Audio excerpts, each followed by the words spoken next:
So as I was saying, the water dishes need to get changed daily for a lot of these guys due to the fact that they like sitting in their water dish. Like, all of the frogs do that, mostly because, they're amphibians, so they like being in water. And also the mandarin newt loves being in water. In fact, there have been a few times after I changed her water that she would just go and sit right back in her dish, which can be kind of annoying because that just means she gets dirt in it and all over again.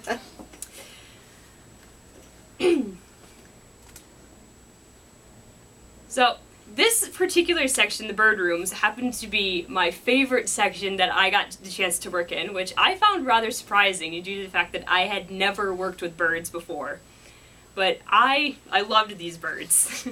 So, there are 4 different bird sections. There was the small bird room, the large bird room, the room that held our new birds that we got halfway through my internship, and the hyacinth macaws, which pretty much stayed outside during the whole thing. So these are the hyacinths right here. The one on top is blue, and the one on the bottom is azula. And blue was kind of completely indifferent towards me. He's just like, hey, you give me food. That's cool. I'm gonna go eat my food. But azula was kind of mean. She liked to she'll lunge at pretty much anybody that would go in with her, whether it was one of the zookeepers or one of the volunteers. She was just kind of a nasty bird, but since these guys are a mated pair, we can't separate them, because they mate for life.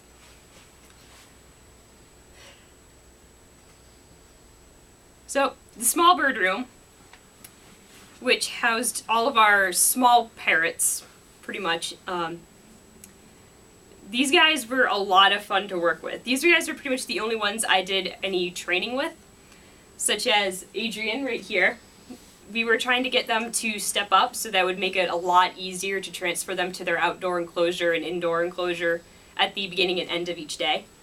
So what we would do is we would hold out our hand near the bird, and we'd say step up or step down, depending on however high or low our finger was. And if they stepped up, we'd congratulate them by saying good bird and giving them a treat, either a peanut, an almond, or any kind of nut, or a sunflower seed. So this is me doing that with Adrian right here, who's probably my favorite out of all these birds. Then there's Oscar BB, who didn't really like me too much. Oscar pretty much tried to bite me every time I went near him, and then BB just ran away, because she's a very shy bird.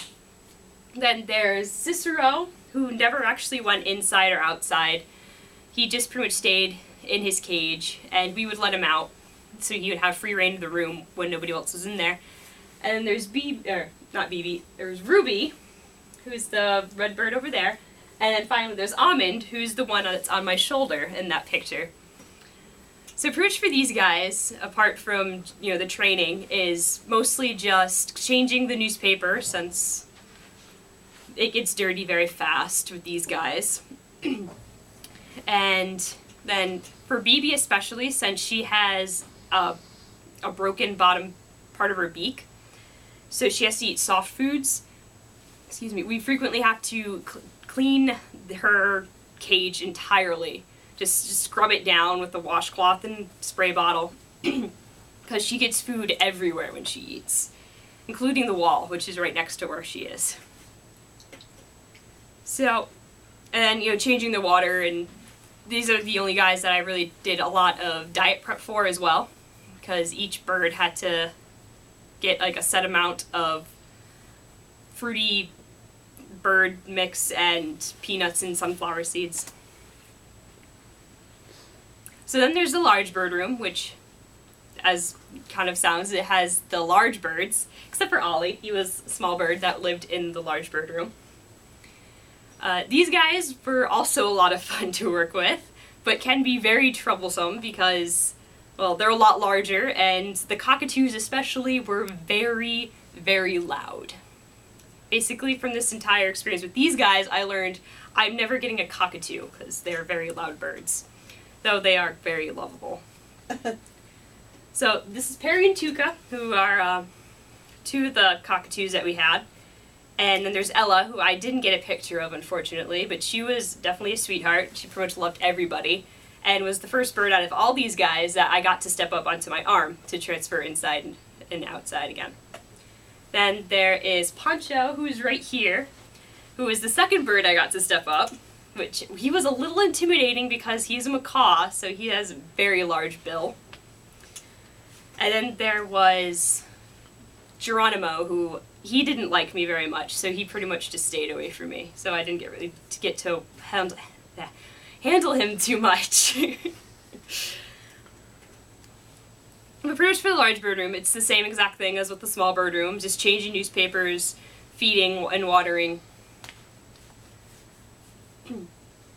Then there's the new birds. So we got 4 new birds halfway through my internship, like I said. We got another cockatoo, who is upside down. who's Apollo right here. He liked to just, hang upside down, which is kind of unusual for a bird. And he would do that mostly to get your attention because he loved being petted, though he would also try and bite if you weren't giving him enough attention as well, so that's not very good. Then there is Lolita down here, who she didn't really like any of the female keepers or any of the female volunteers. She really only liked the male volunteers and keepers. So, which I found interesting, so I was just kind of wondering what happened to her in the past that made her distrust females so much. But I pretty much didn't really get to work with her too much because she didn't really like me. Then there is, there's Raja, who's in the bottom corner there, he's a very sweet bird. I got to handle him a little bit. And then Monkey, who is my favorite out of the new birds, he loves flying to your shoulder and or head. He's an interesting one. It's like he picks when you're going to leave the room to fly to your shoulder so that you cannot leave the room. He loves attention. He also loves food, which is also the reason why I think he did that, since pretty much everybody who would get him on their shoulder would give him food to get him off your shoulder.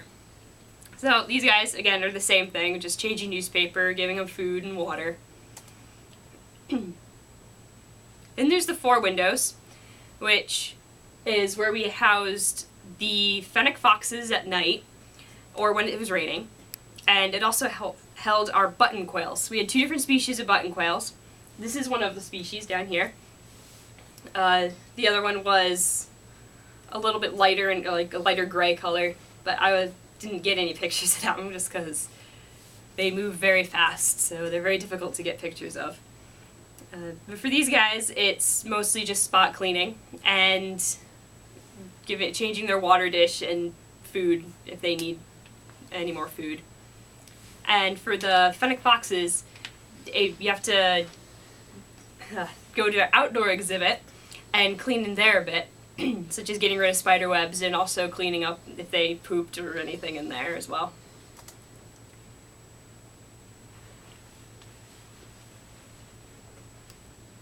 And then there is the cranes, cavies, and capybaras. So we had 2 sections of cavies. There was 2 that lived with the capybaras just because they didn't get along with the other groups, so we had to separate them. And then there's the ones that lived next door to the cranes. So these guys is pretty much spot cleaning every single day and full cleaning every now and then when they need it. And you have to remove their food dishes and clean those and change their water. And for the cranes, there was a peacock that lived with the cranes, so you had to make sure that she had enough food. She was an interesting one as well. She was hand-raised when she was a chick, so she couldn't be wandering the zoo like the rest of the peafowl that we had. So we had to keep her in with the cranes, and she loves human contact, so she will follow you around when you're in there and make sure you're make sure you're following everything correctly and make sure you're cleaning everything well. And she's an interesting one, and she loves being petted, especially under the chin. It's her favorite spot. And another thing that has to get done very frequently was the pond had to get drained